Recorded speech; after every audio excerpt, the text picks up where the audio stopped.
If you're going to start a city, you need to make sure that it will be economically viable. Of course, you don't get to prove this yourself because you might be biased.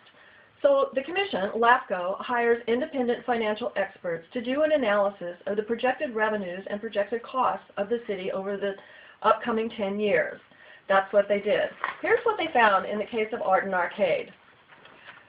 The operating revenues, this is just operating money, the operating revenues that are projected run $321.6 million.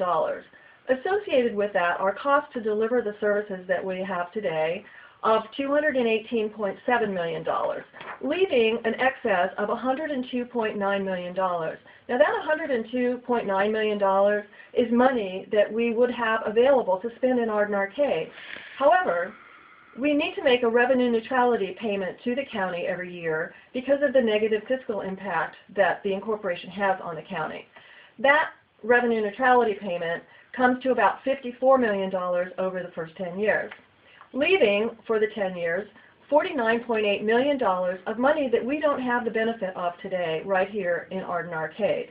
That $49.8 million, by the way, translates, look at this, into $300,000 per square mile of Arden Arcade per year. That's $300,000 for some of our neighborhoods, more than $300,000 for others, but $300,000 per square mile per year for the next 10 years of money that we won't enjoy in Arden Arcade if we're not a city. But that's not all.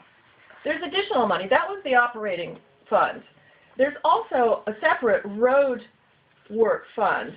And that one, when they looked at it, they determined that there were $69.7 million in anticipated revenues and $47.9 million in projected costs, leaving again an amount left over, a significant amount left over of $21.8 million.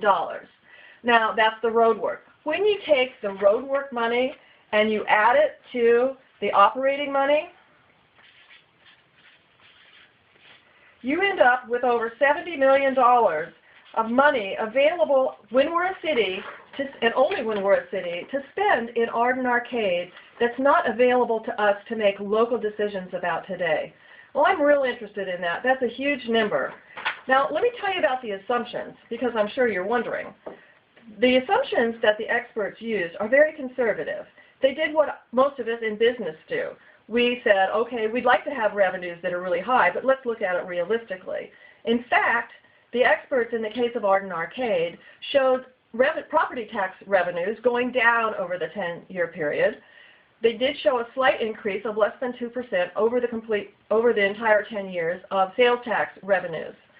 But overall, the revenues were going down.